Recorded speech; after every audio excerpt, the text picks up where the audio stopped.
ఈ వీడియోలో మనం ప్రాబ్లం నెంబర్ 9 ఎలా సాల్వ్ చేయాలో నేర్చుకోబోతున్నాం. క్వశ్చన్ చూసినట్టయితే a block A weighing 100 newton.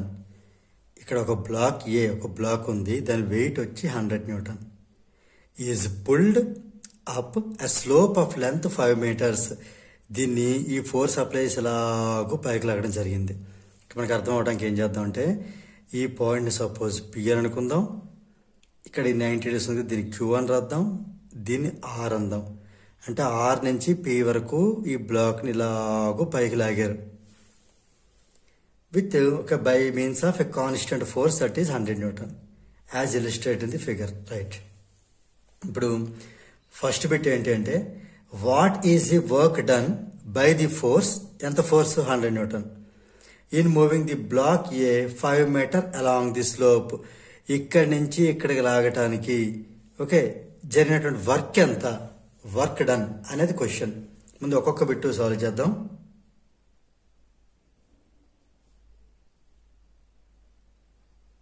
ఇక్కడ మనకి ఫస్ట్ ఇచ్చిన ఫోర్స్ ఎంత, 100 న్యూటన్. రైట్. తర్వాత ఇంకా మనకి ఇందులోని ఈ మూవ్ అనేటువంటి డిస్టెన్స్ ఎంత, డిస్టెన్స్ అనుకోవచ్చు, డిస్ప్లేస్మెంట్ అనుకోవచ్చు, ఏదో ఒకటి.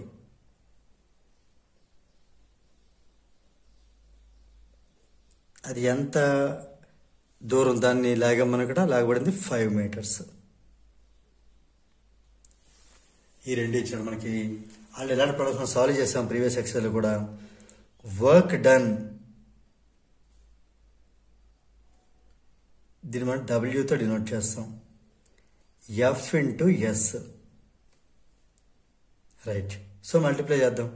ఎఫ్ వాల్యూ 100 న్యూటన్ని ఎస్ 5తో మల్టిప్లై చేస్తే 500 వర్క్ కాబట్టి జౌలు.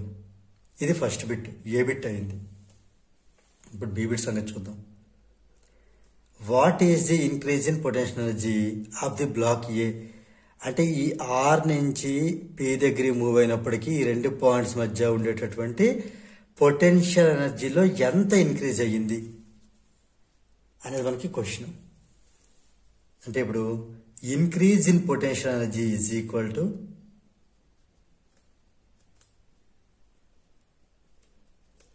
ఇంక్రీజ్ అంటే ఇక్కడ ఎక్కువ ఉంటుంది, ఇక్కడ తక్కువ ఉంటుంది కదా. ఇక్కడ ఆల్మోస్ట్ ఇది గ్రౌండ్ కాబట్టి ఇక్కడ ఉండదు. సో అంటే potential energy at P minus potential energy at R. ఇప్పుడు మనకి పి దగ్గర పొటెన్షియల్ ఎనర్జీ అంటే మనకు తెలుసు ఫార్ములా mgh. ఇక్కడ హెచ్ ఈజ్ ఈక్వల్ అని తీసుకోవాలి. ఈ పి అనే పాయింట్ ఇక్కడ నుంచి 3 మీటర్స్ హైట్లో ఉంది కాబట్టి ఇక్కడ హెచ్ బదులు మనం 3 మీటర్స్ తీసుకోవాలి. ఇక్కడ ఏంటి రాద్దాం అంటే, పోనీ mgh అని రాద్దాం కన్ఫ్యూజ్ లేకుండా, మైనస్ ఇది mgh2. రైట్. ఇక్కడ మనకి where h1 is nothing but pq అంటే అది 3 మీటర్స్. h2 ఎలాగో ఆర్ అనేది మన గ్రౌండ్ మీద ఉంది కాబట్టి అక్కడ హైట్ ఏమీ లేదు, సో 0 మీటర్స్. ఈ వాల్యూస్ అంటే సబ్స్టిట్యూట్ చేద్దాం ఇందులో. ఆల్రెడీ మనకు తెలుసు ఎం ఇంటూ జీ. ఎం అంటే ఇక్కడ మనకి ఎం ఇంటూ జీ రెండుగా ఫోర్స్గా తీసేసుకుందాం. అంటే 100 న్యూటన్. 100 న్యూటన్ ఇంటూ h1 వచ్చి 3 మైనస్ 100 న్యూటన్ ఇంటూ h2 వచ్చి 0. అంటే 300 మైనస్ 0. 3 ఇంటూ 100 is 300 మైనస్ 0 అంటే 300. ఇది కూడా ఎనర్జీ కాబట్టి జౌల్, 300 జౌల్. ఇప్పుడు సి బిట్ ఏంటో చూద్దాం. ఇక్కడ మనకి ఏమైంది, ఇక్కడ పిఎన్ఈ పాయింట్ దగ్గర ఇలా డైరెక్ట్గా చూసుకుంటే 300 రావడం జరిగింది. ఇలాగ మనం బ్లాక్ను పుల్ చేస్తూ వస్తే 500 రావడం జరిగింది. ఇక్కడ ఈ 500 అనేది ఇలా మనం పుల్ చేసి వచ్చినటువంటి మనకి వర్క్ డన్ లేదా ఎనర్జీ. ఇక్కడ ఇది మనకి డైరెక్ట్గా ఎర్త్ నుంచి చూసుకుంటున్నటువంటి ఎనర్జీ. ఈ రెండింటి మధ్య డిఫరెన్స్ ఎందుకు వచ్చింది, ఆ డిఫరెన్స్కి మనం ఎక్స్ప్లెనేషన్ చెప్పాల్సి ఉంటుంది థర్డ్ బిట్లో. Okay. Account for the difference in work done by the force and the increase in potential energy. ఇక్కడ ఈ వర్క్ డన్కి, ఈ పొటెన్షియల్ ఎనర్జీకి, ఇంక్రీజ్ ఇన్ పొటెన్షియల్ ఎనర్జీ ఈ రెండింటికి వచ్చిన డిఫరెన్స్కి మనం ఎక్స్ప్లెనేషన్ చెప్పాల్సి ఉంటుంది, ఎందుకు అలా వచ్చింది అనేది. ఇక్కడ మనం అర్థం చేసుకున్న విషయం ఏంటంటే ఎంత డిఫరెన్స్ వచ్చింది. ఇక్కడ ఇలా వెళ్ళటం వల్ల 500 జౌల్ అనేది వర్క్ చేయడం జరిగింది, మరి ఇలా చూసుకోవడం వల్ల 300 జౌల్ అయింది. అంటే ఎంత డిఫరెన్స్ వచ్చింది మనకి. డిఫరెన్స్ అంటే bigger value minus smaller value. 500 joule minus 300 joule అంటే 200 జౌల్ అని డిఫరెన్స్ రావడం జరిగింది. ఈ 200 జౌల్ అనేది ఏంటి అంటే ఈ 200 జౌల్ ఎందుకు పెరిగింది ఇక్కడ, ఇది మనం ఈ బ్లాక్ ఇలాగూ లాగటం వల్ల కొంత ఎనర్జీ అనేది ఫోర్స్ ఆఫ్ ఫ్రిక్షన్ కి ఆపోజిట్ గా వర్క్ చేయడం జరుగుతుంది. అంటే ఫోర్స్ ఆఫ్ ఫ్రిక్షన్ అధిగమించి ఇక్కడ చిన్న ఫోర్స్ ఆఫ్ ఫ్రిక్షన్ ఆపుతూ ఉంటుంది. అది ఆపకుండా మనం దీన్ని ఫోర్స్ అప్లై చేసి లాగాల్సి ఉంటూ ఉంటుంది. అంటే అక్కడ కొంచెం ఎక్కువ వర్క్ చేయాలి. ఈ ఎంత ఎక్కువ వర్క్ చేసాం, 200 జౌల్ ఎక్కువ వర్క్ చేసాం. అంటే ఈ 200 జౌల్ ఎనర్జీ అనేది కూడా ఫోర్స్ ఆఫ్ ఫ్రిక్షన్ కి అగైనిస్ట్ గా వర్క్ చేసినటువంటి ఎనర్జీ. అది మనకి ఎలా కనిపిస్తుంది అంటే మనకి హీట్ ఎనర్జీ ఫామ్ లో కనిపిస్తుంది.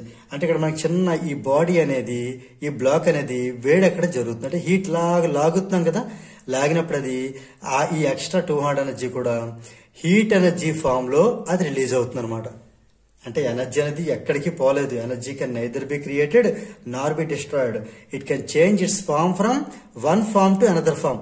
ఈ 500 ని ఈ 300 మధ్యలో 200 అనేది ఎనర్జీ చేంజ్ అయ్యింది అంతే ఒక ఫామ్ ఫామ్ కి. అదే కదా conservation of energy concept.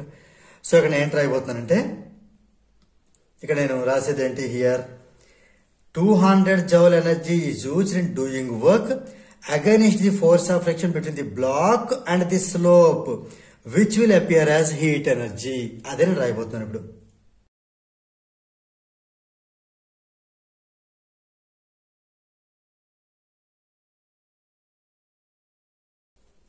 Right. So the difference, that is 500 joule minus 300 joule, is 200 joule energy is used in doing work against the force of friction between the block and the slope, which will appear as heat energy. So దీంతో మనకి ఈ problem number 9 అనేది complete అయింది.